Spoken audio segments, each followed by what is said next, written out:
Good evening, everyone, and welcome to OSCA Live. My name is Scott Montgomery, OSCA's Executive Director from the Old Scotch Collegians Association. Last year during the pandemic, we decided to do an OSCA Live series, and it was a huge success. And why not continue that success into 2021? I'm joined here tonight by my former politics teacher, Mr. Bruce Brown. Thanks. Brucey was a student here at Scotch from 1955 to 1960 and was a member of the teaching staff from 1985 to 2007. Bruce taught history, and as I've just said, he was my politics teacher in his first year when I was in year 12 in 1985, Brucey, and I remember those days well. During his time as a teacher, Bruce oversaw the school life of thousands of Scotch boys, and he was a much loved member of staff. On his retirement in 2007, Bruce joined the OSCA Council and was councillor for about 10 years. During that time, he found time to write a book, of all things, on OSCA's Centenary History, and it was called With a Keen But Loving Eye, and a terrific book it was. And in 2013, if we didn't have anything else to do, he was also OSCA President in that centenary year, and I remember that well too. He was also currently still active with the OSCA Past Staff Club and a member of the Heritage Club. So Bruce, with that sort of brief introduction, there's many more I could have taught everyone. Welcome, and how are things with you? Very well, thanks, Scott. Yes, pleased to be here. Oh, you're and very flattered to be invited. Fantastic.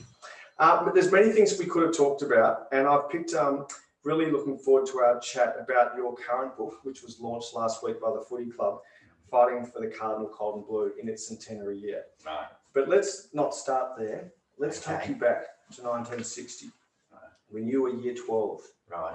With my father, I might say. Indeed. A good student, not sure. No, he's a great character, John. Oh, he'd be pleased with that. I was just thinking about we've all got mentors and people we admired throughout our schooling, and particularly the teachers that we were taught by. I was just interested who your mentors were in those formative years, year 11 and 12 as a student. Well, I felt very privileged actually at the time that I was at Scotch, because there were some wonderful teachers. I must say that Ron Bond had an incredible impact on me. I studied Latin. I'd been scared of him earlier in the time at the school. But I don't think you're the only one. But he was a wonderful teacher, and we used to have him last period of the day. He taught us Latin, and he grew us all as students, you know, and he used to get good results, got more out of us than what we probably were capable of in many respects. But it was Gordon Owen and Tiger Line and Laurie Christie. The guys of that era would remember those teachers, and with affection, and there are a lot of nicknames for the teachers. And yeah, look, I was one of those boys that actually enjoyed being at school without being, you know, the top end as far as prefects and things like that. I've had enduring friendships with the fellows that I was at school with, and we still have regular lunches and that sort of thing. And I think that's been the heart of OSCA, to actually enable fellows to keep together over time. You know, you go in different directions, but they sort of know your DNA, and so you can reconnect maybe 40, 50 years later and still reminisce and have a lot of fun. Absolutely.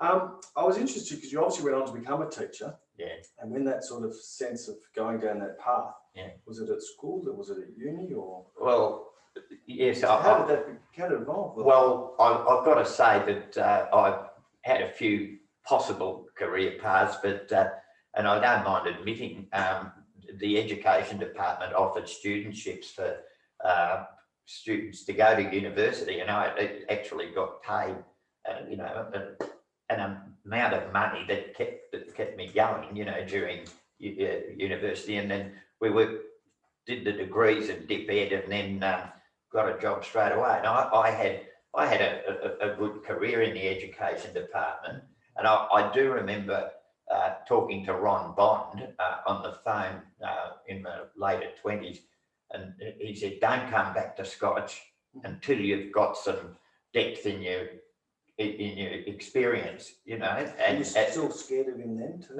Well,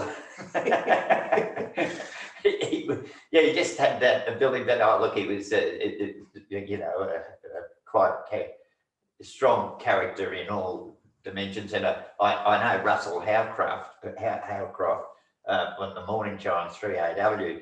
He refers to Ron. I don't know if you. Anyway, I've heard him refer. Yeah, he's you know, some of the one-liners that Ron used to go with, you know. Well, Russ is doing a terrific job on radio. He is. I was just wondering, so you obviously came with an opportunity to come to Scotch in your late 20s. So were you interviewed by the principal? Well, I actually at one stage it was with Colin Healy. Mm-hmm. Look, I was going all right in the education department, but I had the interview, and Stan Brown, Smoothie Brown was there, but I had a gut feeling I wanted to get some more experience, and turned out that way. And then in 1984, I had been in the education department and had a teaching exchange to Canada, and some stints at universities in teaching methods and what have you. And I noticed Scotch had advertised for a history and politics teacher, which turned out to be Ian Savage's role. Mm-hmm. And Ian Savage had gone to St Michael's, and so there was this vacancy, and I saw it there for a couple of Saturdays, and I don't know, by the third Saturday it was still in the Age, and I thought, well, I'll have a crack at this. And I did know David Paul and from the history teaching community. Anyway, it turned out, and I fronted up to Gordon Donaldson for the interview. And the previous time I've been in the principal's office, I thought I was going to get the wax actually from the principal, because there's nothing like going to the principal's office. Yeah, that's right. So I you know, kind of had all sorts of Scotch experiences. Excellent. Well, Bruce, we were delighted that you came on board as a Scotchie, because you were certainly terrific when you told me. You had 22 years at Scotch. Yes. So there's plenty to talk about there, but I was just keen on your involvement in the establishment of the 1858 Club. One of the highlights of my time at Scotch as a teacher, I used to love being involved with the football, coaching. It used to be the under-13s, and then I had the role as a group master, and stepped back a bit from the actual coaching, but I used to love going to the first games, and great part of Scotch life. Anyway, in 1997, I think it would have been, Rob Smith, who was teacher in charge of football, and Barry Price said, you know, we want to try and get some energy into the football support, if you like. And we had a meeting, and the idea was get a support group, like the Cardinal Club was already in existence for rowing. Anyway, we came together on this idea of calling it the 1858 Club, and we had terrific support. Mal Brown, father of Campbell, he was on board, and Sandy Robertson. We actually had some very successful Cordner Eggleston breakfasts, and in fact in 1999 it would have been, the third one we had in at the Soffit, we had about 600 people, and Jeff Kennett was the guest, and he pulls in a crowd, Jeff, that's for sure, and he's been very good to Scotch over the years, you know. So my role with the football was to produce a weekly newsletter, and I called it Two Flags, with a picture of a guy waving the flags and so on, as a communication link. And it's still going today, Bruce. Is it really? Yeah. Oh, that's great. Yes. Well, the idea was to make it sort of news, gossipy about the various teams, and it didn't matter whether you're in the A's, B's, or C's. You got to mention, you know. Yeah. Well, that's exactly right, and it still goes today. So it's that stems from you back then. Excuse me. With regards to your interest in history, And I was interested in how when you wrote your first book and how that came to be.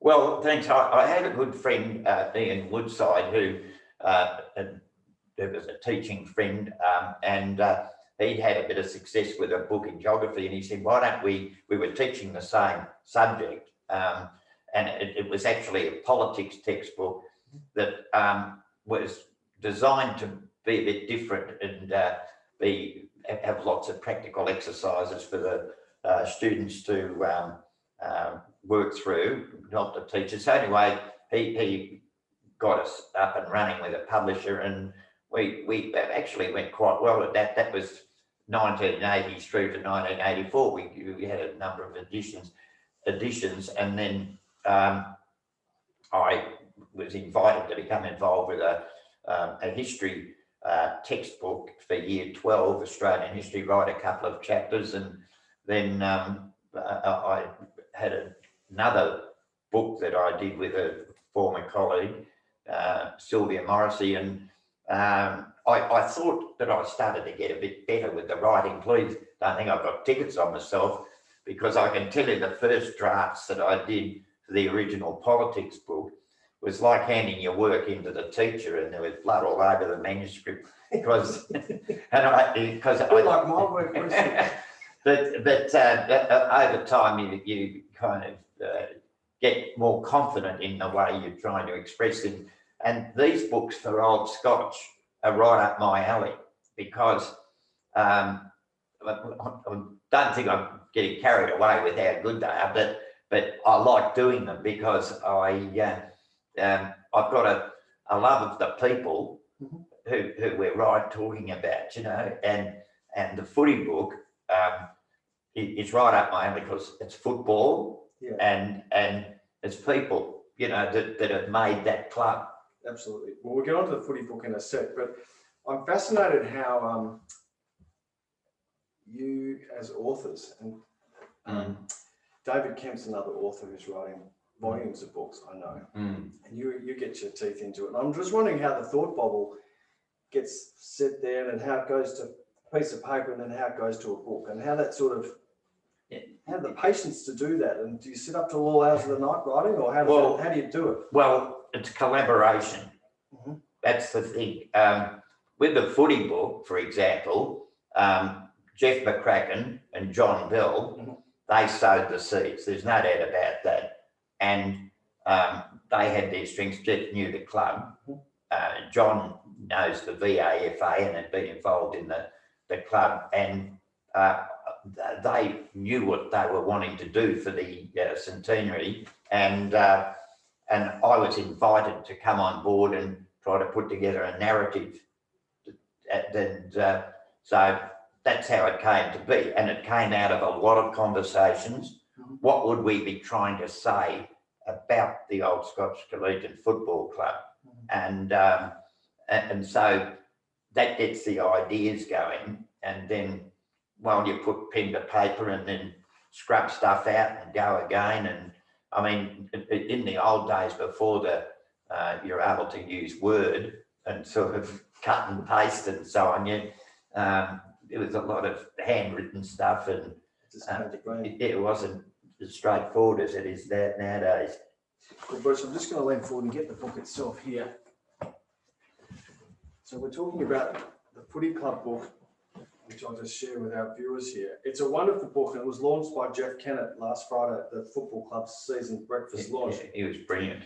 He was brilliant, as we'd expect him to be. He's very funny and witty too. He's just a comedian, and he's talented behind the microphone. But this book, he mentioned it too, and I've had a really good glance at it and had a look. It is just so full of detail and knowledge and characters and history and all that type of stuff. And you've spoken about the guys that helped you write it, Jeff McCracken and Johnny Bell. Was there one particular moment where you just thought, oh, is this going to come to be? Or was there a moment, because you're all different characters in your own right? Well, yeah, we certainly are. We had our... You had your own strengths, I'd say, too. Yeah, well... You kind of mentioned that on Friday when you were talking. Yes, well, we complemented each other, I think.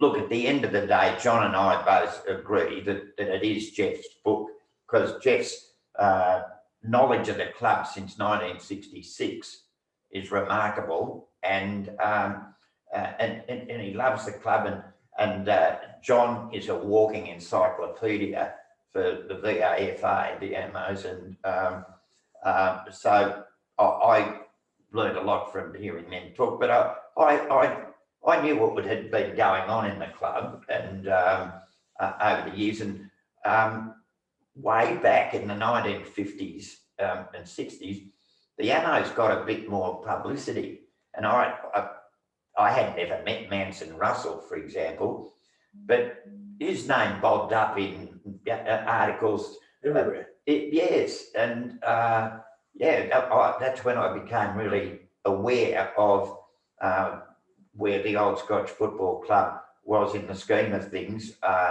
in the AMOs, and there were write-ups about the club, and in fact, back in the 1920s and 30s, they got very good crowds to the amateur games. How many would they get there? Excuse me. Well, there were reports saying they expected crowds of 5,000. Wow. And like, I mean, there was 6,000 to see Gold Coast at the weekend. 5,000, it was pretty good in those days. I'm sure it was. That would have been a crowd and a half. Yeah. In the book, I picked out a few extra bits and pieces from it. I love this little bit when you reference Bill Littlejohn, and I'm just going to read this out. Dr. Bill Littlejohn, better known as the Boss, Correct, was principal of Scotch College from 1904 to 1933. And in 1913, he was instrumental in establishing the Old Scotch Collegians Association, now known as OSCA. And he also founded the Old Scotch Collegians Football Club in 1921. I don't think many of the old boys have an understanding of how important Littlejohn was in the formation of OSCA and the footy club and the role he played in that. Yeah. Look, so would you agree on that? Well, certainly his role was pivotal to the growth and of Scotch. I mean, the previous principal, Dr. Morrison, had been principal for 40 odd years. I think it'd be even more than that, 47 years, I think it was. Littlejohn comes from New Zealand. He'd been a rugby man, actually, but he initiated so much in Scotch life. The magazine, the prefects, and he was up for anything to develop Scotch, and I think he realised that what Scotch needed was an association to bring together old boys. There was a club for city-based old boys, but country old boys, of which there were quite a few, they were kind of sort of left out of it, and so there was a desire to have an association or an organisation for all old boys, and that's when OSCA, as we know it today, came into being, and it had some very significant figures like Sir Arthur Robinson, as he later became, and then, so that's 1913. They buy the land at Scotch, start building it, but the war intervenes, and all sort of community life died a death, and it's after the war that there's a need to find ways of bringing the old boys together, and what was then known as the MAFA, the Metropolitan Amateur Football Association, they were keen to get schools like Scotch putting a team in, and because there hadn't been an organised team for football since 1894-95, and that was just called the Old Scotch Collegians, because and it petered out. Right. It didn't have like an organisational backing, but having the association with some significant members, it gave a good foundation to get the club going in 1921. That's right. So, excuse me. Who was the first game against? A question without notice. Yeah. Because there were some schools, the Wesley and Melbourne Grammar were up and running. Yeah. Well, there were four foundation I was looking through it in this year's Premier competition. Old Scotch, OMs, Old Zavs and Collegians, and they were around in 1921. Wow. And I think there were teams like the Melbourne Swimmers, the Melbourne Swimming really? Club. Yeah, What they have and I think it was Hampton. What did they have? The Swimmers have to do with the footy club? Well, I don't know, but they formed a team, and so you had some interesting teams, and it was, I think Hampton was another club. Actually, the amateurs were interesting in terms of the membership of the competitions at the elite level. This is after World War. I know I'm jumping around, but after World War II, if you looked at the A section team, there were a lot of community clubs like Malvern and Elstonwick. There was a Brunswick team. They were an Ivanhoe. Now, if you look at the A section clubs, they're all pretty well past student clubs. Yeah. St Kevin's are in it, plus the four I mentioned. Correct. And Old Caulfield. Yeah. Well, they've got an association with their schools, haven't they? Hmm. There's a distinct silverware. There's lots of it prior to the World War II and then post in terms of premierships. There's sort of a distinct. Correct. Yeah. Do you want to tell us about that? Well, it is interesting. I mean, that in the 1920s and 30s, you'd have to say Old Scotch was the most successful club. There were a number of factors. I think there was a bit of a passion about wanting the Scotch brand to be seen to be strong, and they also had star power on the field. Right. Guys like Bill Pearson and Gavin Patterson, to just name a couple. Yeah. They were top players, and well, Bill Pearson kicked hundreds and hundreds of goals. Right. He was extraordinary. There's a trophy named there's a trophy named after him for the current club. Yeah, well, and rightly so. He was a legend back then. Yeah, and so things, the Scotch brand had a lot of cachet about it. And thousands used to go to the head of the river and so on. And I sort of see the guys who were playing for Old Scotch, apart from being good footballers, they, prided themselves as being a team that sort of, I don't know, like Richmond today, Richmond in the league, they cultivate, we don't have to talk about them, but they, we'd rather talk they about cultivate their identity sort of thing. Oh, fantastic. And it's post-World War II, I think that the dynamics of football changed, and that's been the challenge for Old Scotch, to be adapting to all but they've done well in their own right as a club. Oh, I should be very proud, and I'm very proud of what they've done. So one of the great periods was, say, 1978 when we won a premiership. Yes, well... And there's lots of talk and there's lots of success throughout the book, but I really like this period with Laurie in charge. Yeah. And he was in charge of the reserves as well. How did he do that? Well, I don't know. I mean, he's just a remarkable man. There's a quote from he had, it was a story in the Melbourne Herald that he, interviewing him, he was quite a character, but I think the critical thing about Laurie was that I think it was John Anderson, who was a fantastic footballer in the 1970s, and he played under Laurie in a state team. There was a feeling the club needed someone who was a bit outside the mould of the way the Scotch coaches did. That's not to be disparaging, but Laurie was an old school tough. They needed an edge. Yeah, tough man. He was. And it was terrific to see him last Friday with his son. Well, that was right. Well, Jason, I love seeing Jason, Yeah. He was He's a character too. But Laurie, you see, the thing about Old Scotch was that there was a generational change in the 1970s. I think Lee McGregor was one to Foot and Brian Steele, they put forward the proposition that the club needed to get some players from outside the old boys. And I think Lee liked the idea of a coach like Laurie going to come in and toughen the mentality of the club.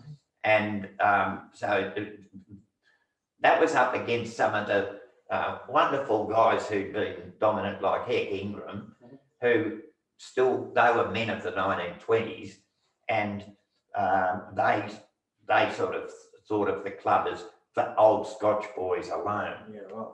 And this was when there had to be a change if it was going to be competitive at the top level. Yeah, there's so many characters and players and statistics and detail about the book. Is there any? We've talked about Laurie Agan as a coach. What about some memorable players? Anyone particular that we could share? Well, in the more recent times, I mean, and Andrew Smith was he played over 200 games. He did, and he's one. So he came in from outside the club. True. And then you've also got someone like Peter Sherwin.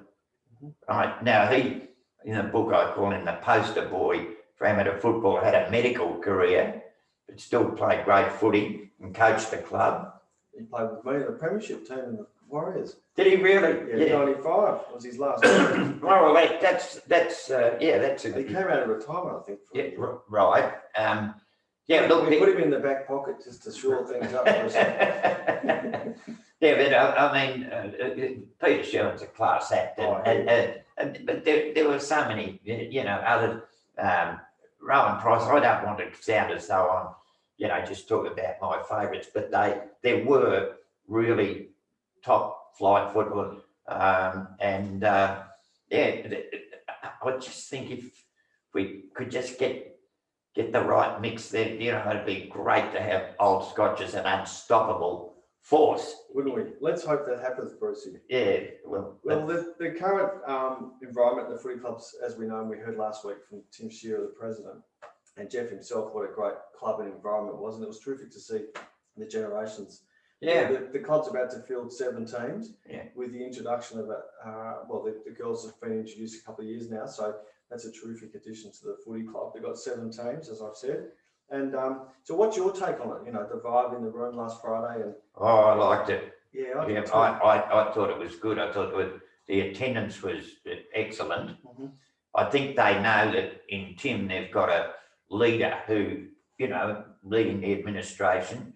There are some very, very strong people who are behind the scenes at Old Scotch.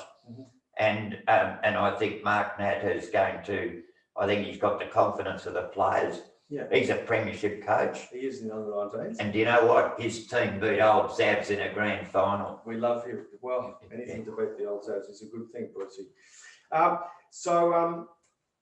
That's a terrific summary of a terrific book. I do hope the viewers and everyone else will get out there and purchase a book that goes to a good cause, and that's a terrific read and one for the coffee table.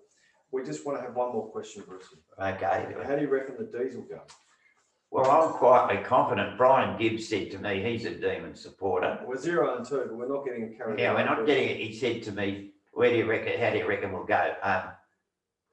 Privately to the Melbourne supporters, I'm looking at number 7 on the ladder. Oh, really? Yeah, I think they can do it. I just hope that we can. I think the trajectory's there. Excellent, Bruce. Well, Bruce, thanks very much for coming in. Pleasure. It's been a pleasure to have a chat to you and share the history of your journey. And hey, this book came to be and your involvement with the footy club, and one of my legends, and I've always admired your work and looked after me many of those years, Brucey. So thanks again for coming in. Good on you, Scotty. Let's hope for a good season. Thank you indeed. Thanks for having me. No worries.